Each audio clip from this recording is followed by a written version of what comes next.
Yo, what's going on to my friends, family, all of my real estate investors out there? It's your only real estate friend in these digital streets, and I'm back with another video.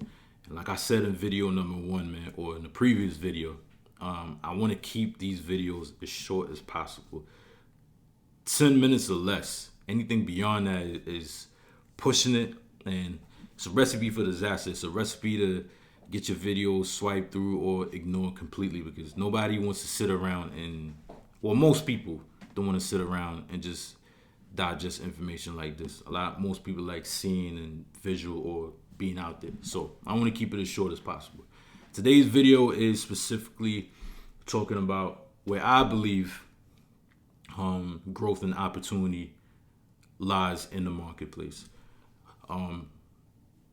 No secret out there that interest rates have been high for a minute now. We've had since they've been raised post-pandemic, we've had 6 rate cuts since then. So they're on a slow downward trend, which is a healthy sign. It's a good sign, which means cheaper financing is here and on the way.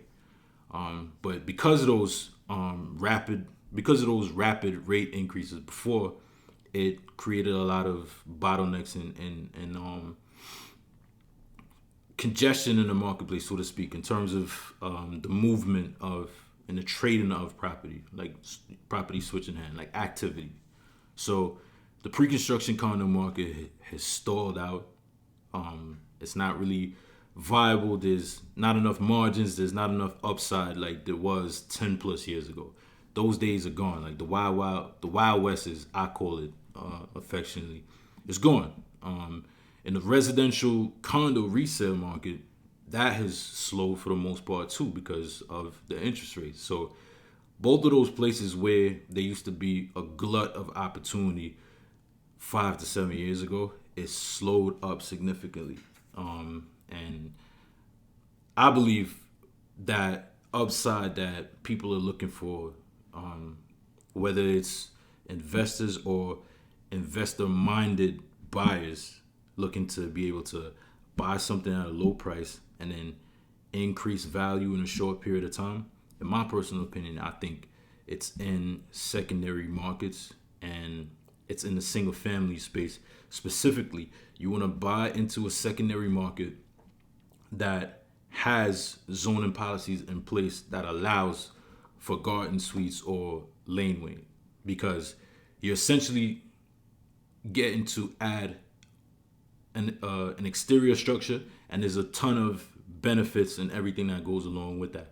So why I believe that this has potential for great upside in a short period of time, a short window, so 5 to 10 years, is because of the added value of building and developing that external structure in the backyard.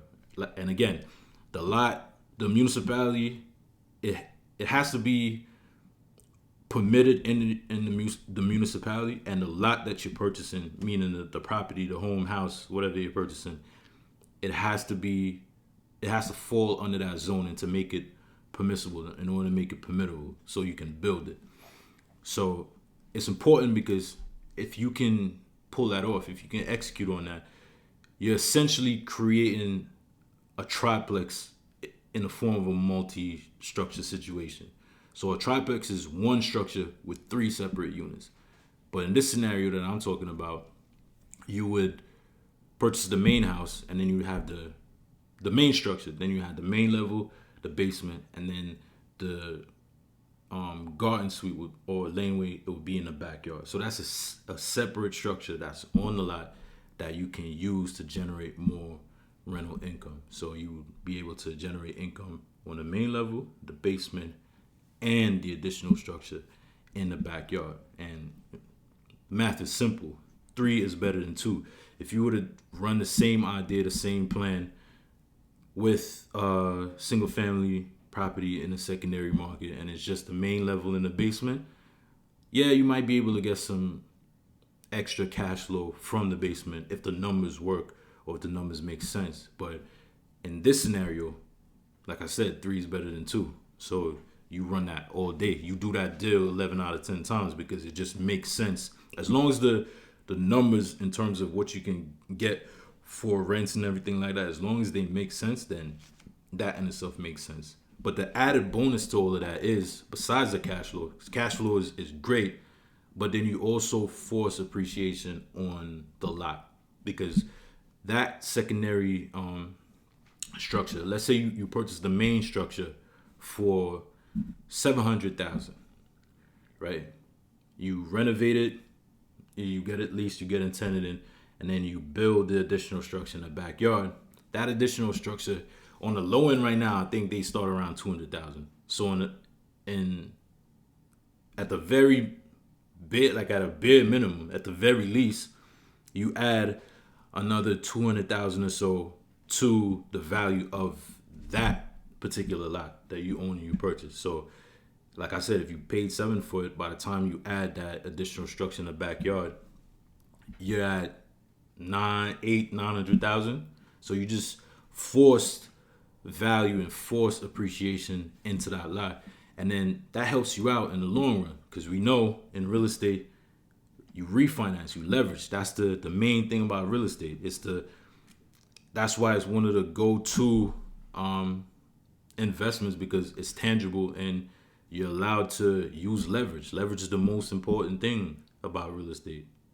Being able to buy at a low price, buy at a cheap price, and create value, right? And then when you increase the value, you're able to leverage that in order to do whatever you want with that added gain. And might I remind everybody, that added gain is tax-free, because when you leverage against a property you own or any real estate that you own, it's in the form of a loan. And under our current tax system, our tax code, debt is untaxable because it's not a taxable event. Like, debt is not a transaction, right? Like, you're not selling anything. You're just using debt. And there's there's an additional tax benefit to using debt, because the interest on the debt, it's a tax write-off. So you get to depreciate that from your annual earned income. So all in all, I think that's where the opportunity is in the short to long term. Governments change, policy changes, markets changes. So, who knows what it'll look like in the future. But in the now to medium term, my opinion, that's where a lot of the money is, man. So if you're thinking about where opportunity lies, I would suggest you take a long look into secondary markets where you're permitted to build either a laneway property or a garden suite, and then you run your numbers and see what works for you. It might work, it might not, but money's on the table. Money's out there. That's it for now. I'm going.